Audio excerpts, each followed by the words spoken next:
तो आज हम बात करेंगे एक्सरसाइज और आयुर्वेद के बारे में। आखिर आयुर्वेद एक्सरसाइज के बारे में क्या कहता है।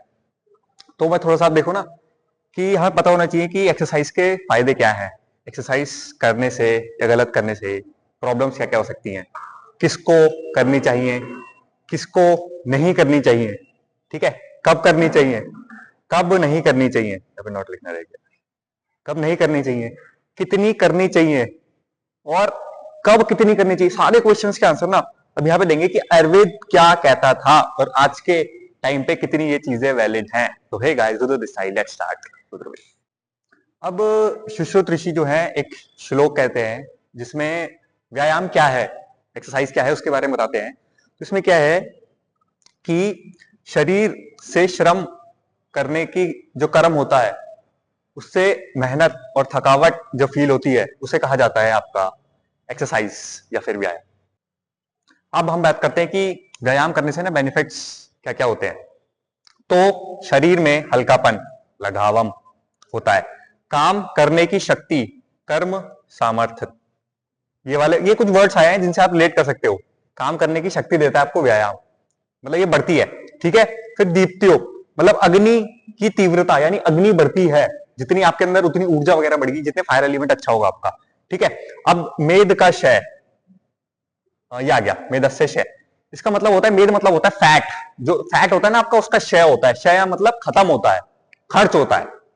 अब ठीक है ना, शरीर के अंगों का विभक्त होना। अब इसमें क्या होता है ना कि जो जैसे कि हमें पता ही, जब हम एक्सरसाइज करते हैं ना, तो अब जैसे कि नॉर्मल बंदा होता है उसका फैट होता है, उसका पूरा आर्म एक सा दिखता है। अब जो एक्सरसाइज करता है उसका बाइसेप अलग दिखता है, ट्राइसेप्स अलग दिखता है, फोरआर्म्स अलग दिखते हैं। तो शरीर के अंगों का विभक्त होना, यानी कि जब आपका फैट खत्म होना शुरू हो जाता है तो आपके शरीर के जो अंग है वो अलग अलग डिसाइड होने, एक मस्कुलर फिजिक आपको देता है। तो ये सारे आपके बेनिफिट्स हैं व्यायाम। अब क्वेश्चन आता है कि कितना व्यायाम या कितनी एक्सरसाइज करनी चाहिए।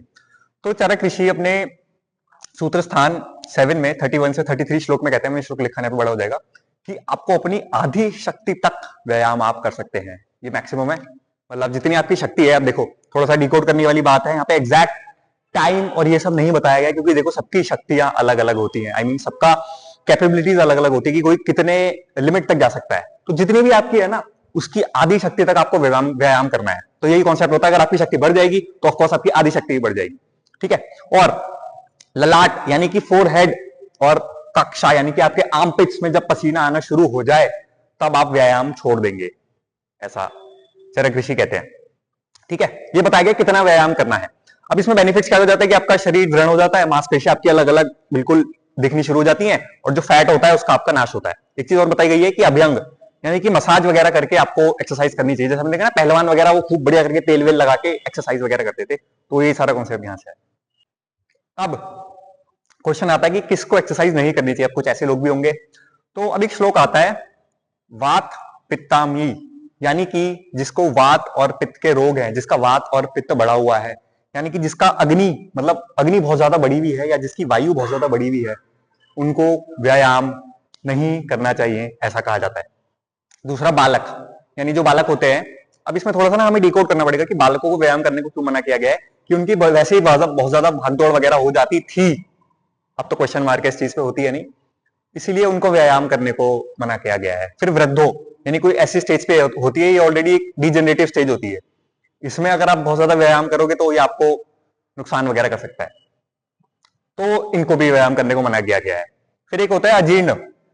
अजीर्ण मतलब वो हो गया जिसका डाइजेशन ठीक नहीं है, यानी इनडाइजेशन वगैरह की जिसको अच्छी खासी प्रॉब्लम है, उसको व्यायाम करने को यहाँ पे मना किया गया है। तो इतने सारे लोगों को व्यायाम करने को मना किया गया है। अब बात करते हैं कि कब एक्सरसाइज करनी चाहिए और कितनी करनी चाहिए। यहाँ पे जो कॉन्सेप्ट है ना, वो ऋतुओं का कॉन्सेप्ट आ रहा है। 6 ऋतुएं हमारे जो हिंदू कैलेंडर है उसके हिसाब से बताई जाती है कि 6 ऋतुएं होती हैं। अब इसमें होता है जो शीतकाल ऋतु है और जो वसंत ऋतु है उसको डिवाइड कर दिया गया है अलग, और जो ग्रीष्म वर्षा और शरद ऋतु होती है इसको डिवाइड कर दिया है अलग। हेम ऋतु भी इसी में आ जाती है, ठीक है। तो अब इसमें क्या कॉन्सेप्ट है, इसमें कॉन्सेप्ट लगता है सूर्य देव का, उत्तरायण और दक्षिणायन का। तो इसमें कहा जाता है कि आपको अपनी आधी शक्ति तक व्यायाम करना है। आधी शक्ति मैक्सिमम है, ठीक है ना, कि आप जितनी भी आपकी शक्ति उसकी आधी शक्ति तक व्यायाम करोगे तो मैक्सिमम व्यायाम आप इन ऋतुओं में कर सकते हो। शीतकाल में मतलब बहुत ज्यादा जब ठंड पड़ती है, वसंत ऋतु कब हो गई? जब स्प्रिंग टाइम आप समझ सकते हो आम उसमें, बाकी अभी सर्च कर सकते हो, आपको एग्जैक्ट टाइम पता लग जाएगा कि कब होता है। ठीक है, अब आधी शक्ति से भी कम व्यायाम कब करना चाहिए? अब उसमें आता है ग्रीष्म, ग्रीष्म मतलब गर्मी, वर्षा, वर्षा ऋतु हो जाती है और शरद ऋतु, ये साथ में आ जाती है, ये वाली ऋतु सारी साथ में आ जाती है। तो अब इसके पीछे कॉन्सेप्ट क्या है कि ऐसा क्यों कहा गया है? सूर्यदेव का तो समझ गए, लेकिन एक और कॉन्सेप्ट है कि इस टाइम पे आप बहुत हैवी फूड खा सकते हो, मतलब शक्तिशाली फूड आप इस टाइम पे खा सकते हो। बहुत ज्यादा ठंड हो रही है तो आप बहुत सारे नट्स और बहुत सारा मतलब हैवी हैवी चीजें, गुड़ और ये सब, गुड़ बादाम ये सब खा सकते हो, तिल वगैरह, दूध दही पनीर ये सब आप खाए जा सकते हैं इस टाइम पे। तो इसलिए इसलिए कहा गया है इसमें वसंत ऋतु के टाइम पे ग्रोथ होती है अर्थ की, तो इसकी शक्ति यहां पर बची हुई होती है आपके पास। यहां पे आपने बिल्डअप कर लिया है, कहते हैं ना बड़े बुजुर्ग की अच्छा अच्छा खाया करो, सर्दियों में काम में आता है। तो इस टाइम पे अच्छी एक्सरसाइज करो आप और अच्छा खाओ तो आपको फायदा करता है। और जबकि ग्रीष्म और वर्षा और इसमें ना आप एक्सरसाइज काफी कम कर सकते हो, ये लिमिटेड वगैरह कर सकते हो, ऐसा बताइए। अब 12वें श्लोक में वाग्भट जी कहते हैं कि आपको एक्सरसाइज करने के बाद मसाज करनी चाहिए, ताकि जो आपको बात वगैरह, जो हवा वगैरह बढ़ गई है, वो आपको थोड़ी सी यहाँ पे बैलेंस हो सके। 13वें श्लोक में वो कहते हैं कि क्या क्या प्रॉब्लम है एक्सरसाइज करने से, अगर आपने ओवर कर ली, अपनी शक्ति से ज्यादा कर ली, तो आपको क्या क्या प्रॉब्लम्स हो सकती हैं। तो तृष्णा, आपको बहुत ज्यादा प्यास लगनी शुरू हो जाएगी अगर आप ओवर एक्सरसाइज करने शुरू कर देते हो। क्षय, आप खर्च होने शुरू हो जाओगे अगर आपने ज्यादा एक्सरसाइज कर ली तो। प्रथमक श्वास, श्वास की प्रॉब्लम आपको हो सकती है। ठीक है, रक्त पित्त, यानी कि आपके अंदर बहुत ज्यादा गर्मी बढ़ना, रक्त पित्त स्पेसिफिकली हो जाता है कि खून में गर्मी बढ़ना, स्पेसिफिकली हो जाता है, ये हो जाती है। फिर आपको थकान बहुत ज्यादा होनी शुरू हो जाएगी अगर आप ज्यादा एक्सरसाइज कर लेते हो। ठीक है, फिर कल, इसका मतलब हो गया कि आपने कुछ करा है नहीं लेकिन पता नहीं बहुत ज्यादा थकान फील हो रही है, तो वो सारे रीजन यहाँ की वजह से हो जाते हैं। फिर कफ हो जाता है, ज्वर, फीवर और वमन यानी कि वॉमिटिंग वगैरह, इतनी सारी प्रॉब्लम हो सकती है अगर आपने सही ढंग से और सही उससे एक्सरसाइज नहीं की। अब अष्टांग हृदयम के श्लोक नंबर 14 में वाग्भट ऋषि कहते हैं कि आपको ना कुछ चीजें अपनी शक्ति के अनुसार ही करनी चाहिए, जितनी भी आपकी शक्ति है, अगर आप उससे ज्यादा करोगे तो आपको नुकसान कर देगा। तो उसमें कुछ आइटम्स उन्होंने बताया क्या क्या करने चाहिए। एक तो व्यायाम हो गया, एक्सरसाइज, आपको अपनी एक्सरसाइज से आधी या उसके अनुसार ही करना चाहिए। फिर एक होता है रात्रि जागरण, यानी रात्रि में जगना, आपको अपनी शक्ति और अपनी कैपेबिलिटीज के फोर्स अनुसार करना चाहिए। फिर पैदल चलना, बहुत ज्यादा पैदल चलना आपको नुकसानदायक दे सकता है। स्त्री संग, ऑफकोर्स ज्यादा ओवर इंटेलिजेंस फीमेल्स के साथ आपको नुकसान दे सकता है। हंसना, बहुत ज्यादा हंसना, अपनी आप औकात से ज्यादा अगर किसी भी दिन हंसे दर्द वर्द हो जाता है, बहुत ज्यादा दिक्कत होनी शुरू हो सकती है अगर आपको, अगर आप ये भी लिमिट क्रॉस करते हैं तो। बहुत ज्यादा बोलने से भी दिक्कत आपको क्रिएट हो सकती है, आप अपनी शक्ति से ज्यादा बोलते हैं तो। फिर और साहसिक कार्य, मतलब जिसमें साहस लगता है उस टाइप के कार्य, तो वो इसमें कहते हैं, एक बात से रिलेट करते हैं इसको कि ये सब चीजें ज्यादा करने से बंदा उसी प्रकार नष्ट हो जाता है जिस प्रकार शेर एक हाथी, अपने से शक्तिशाली हाथी को खींचते हुए नष्ट हो जाएगा, ये कहा जाता है। तो अब क्या, अब इतना सारा बता दिया, अब आखिर करना क्या है, अब ये बहुत बड़ी एक समस्या हो जाती है।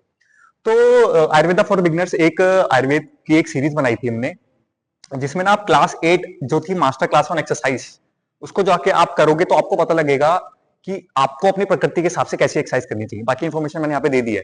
अब मैंने कुछ और आपको ना पॉइंटर्स बताता हूँ जिससे आपको क्विकली थोड़ा सा और एक माइंड खुलेगा और आप थोड़ा सा ना इतना सारा जो बखेर दिया है वो थोड़ा समझ पाओगे कि आखिर कैसे करना है। सबसे पहले आत्मज्ञान, आपको थोड़ा सा अपने सेल्फ नॉलेज होनी चाहिए कि मुझे कितनी एक्सरसाइज करनी है।